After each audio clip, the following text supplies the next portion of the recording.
guys, it's Erin. Welcome back to my channel. In today's video, I'm going to be going over my monthly budget for the month of January. If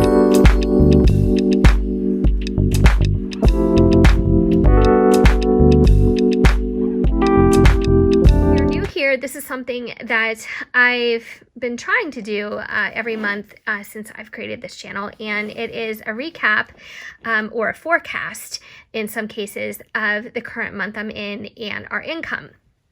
So I'm going to go over this with you, and just as a side note, we do have 5 weeks of income coming in, and that is because my husband is laid off, but his unemployment did come through, so he's going to be laid off for, I don't know, maybe 2 more months or so at maximum. And in the meantime, we do have some income coming in again. So I'm totally grateful for that. I can also say that I personally have an extra paycheck in the month of January, and I believe that also happens in July. So if you're somebody like me who gets paid every other week, there's 2 months out of the year where you will get that third pay. And that is a beautiful thing, because what I like to do with that is either put it back into our savings, because we've been dipping into that, or I like to put it on debt, or, you know, save it up for something, or maybe we'll go on we haven't gone on vacation in so long, oh my gosh. But I would like to go somewhere this year, but we'll see how life plays out. But that extra money comes in so handy. And so January happens to be the first month out of the year where I get that third pay. So I'm very excited about that. Now, it will look like business as usual when I do my weekly paychecks. However, when I take the month as a totality, you will definitely be able to see the difference. So I'm going to go through this. Now, this printable is something I have on my Etsy shop, and I created this because, I really created this out of necessity. I love a great budget planner. I do. And there are so many out there, but I was never able to find one with this 5th week option here. And that is something that our household budget really needs, to be completely organized if I'm putting things down on paper. And the reason is, if you're somebody who gets paid every week, there are a few months out of the year, more than 2, where you will have that 5th Friday or that 5th Monday, or however you get paid. And we just needed that so we could capture that money too and have everything on one page. So I came up with this. It's just a really simple Word document, and it works great for me. But again, I have these if you want to download them on my Etsy shop. And down here, I have additional income sources, which right now I have nothing coming in, and the amounts, and then this little receipt area where you can capture total income, total expenses, and total remaining.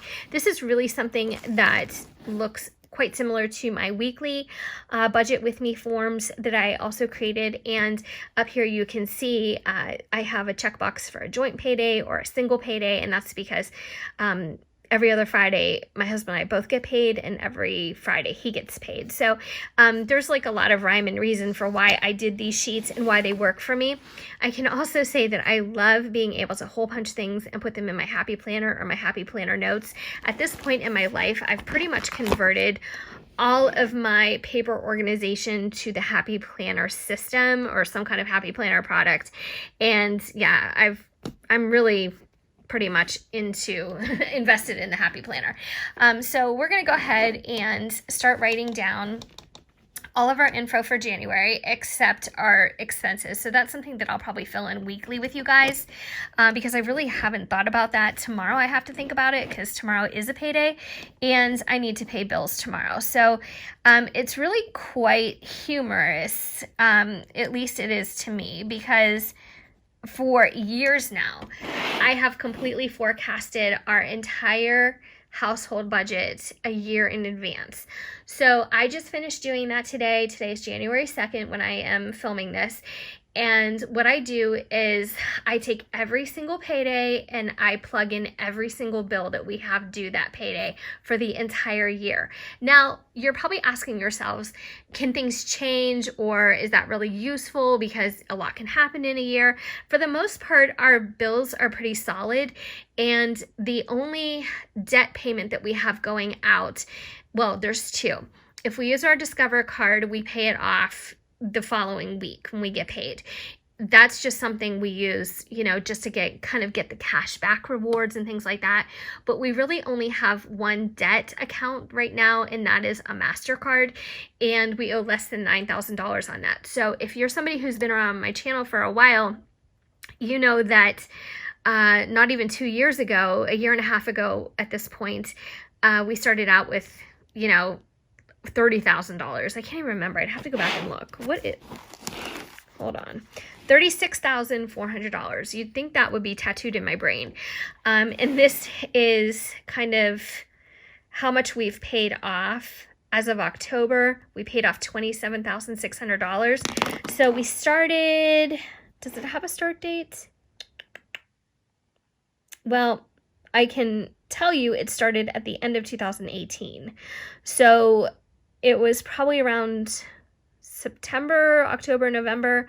I'd have to like really go back and look. But this was, let me zoom out. This was the grid that I came up with, and I just hand drew this of all of our debt. So as you can see, there is a finish line here, and the finish line ends at $36,400. So to have paid off $27,600 in less than a year and a half, I feel quite proud about that. It took a lot. It took savings. It took bonus money. It took income tax money. It took, you know, really tightening up our spending and everything like that. But I'm really happy with that. So when I say we owe $9,000, that is a big number. I totally agree with anybody out there who is yelling at the camera and saying that's a lot of money to owe. But for us, I feel like it's definitely doable as far as paying it off, and I feel not that bad about it. But anyways, maybe I should feel worse, but I'm not going to. I will be doing a debt update and showing you guys where we are now. That debt increased a little bit and then it went down again, so I need to give you guys an update on the total that we owe. So let's get back into this. This is a really great month for us, like I said, because I have an extra pay coming in and my husband's going to be getting paid. Oh, look at me. I almost put a $sign there. So week 1 is January 3rd, and that is tomorrow. Week 2 is January 10th. Week 3 is January 17th. Week 4 is January 24th. And week 5, that elusive 5th Friday, is January 31st. So right at the cutoff. And I'm just so happy about that. I really need us to catch up on some things. So for this week, we're going to have 2067 coming in. And 550. So if it's 550 or, you know, 551, you know, or 550 and 80 cents, I always round down for our income. And if it's a bill, I usually round up. So I like to be extra covered. But so 550, and then our income is really constant, and it doesn't usually change unless there's some kind of bonus money or something going on. Our income is almost always the same. This number used to be higher, but again, with unemployment right now, it's definitely less. So the expenses column in the remaining, I haven't really figured that out yet. I'm going to be honest with you. I need to do that tonight because I need to pay bills tomorrow. So tomorrow's payday. But what I am going to do is fill in, well, I can fill this in real quick. Additional income sources, I have nothing.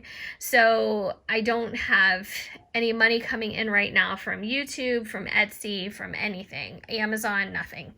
So total income, if I add up all of these numbers, is going to be $73.01 for the month.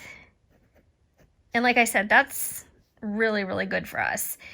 Some of you are probably thinking, that's average. Some of you may be thinking that's a lot. I don't know. It's not really that helpful. I try not to compare myself to other people and what they make because it's just not useful. There's a lot of people out there who make a whole heck of a lot more money than us, and there's a lot of people who make less. And I'm really transparent on my channel to help anyone who is watching these videos and help people, you know, get a hold of their budget, or maybe give them some ideas on how they can streamline their budget, or, you know, easier ways to make it work. But I can also tell you that I don't do it because I am putting myself out there to be compared to, and I don't watch videos to compare myself. I like adopting people's good methods and good tips, but I don't get concerned with, you know, how much they make in relation to how much we make. I'm only transparent to help the numbers and help the method make sense to anybody who's watching. Not that, I mean, there's a lot of people who don't, you can see my mess back here. There's a lot of people who don't put their actual numbers on, and I think that's also totally fine.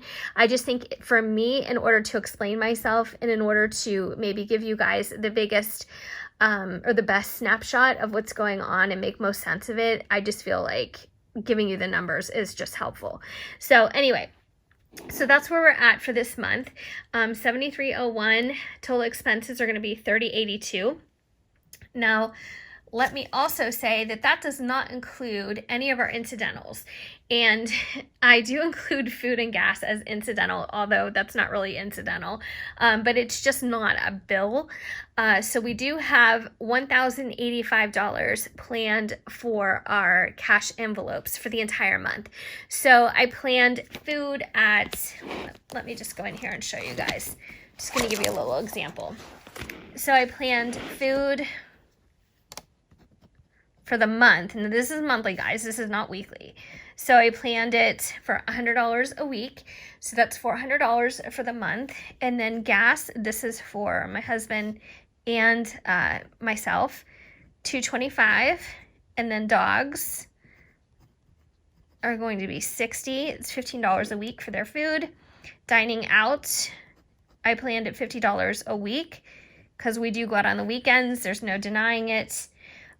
Clothing for the month of January is going to be $0, and that is intentional. Hobbies, including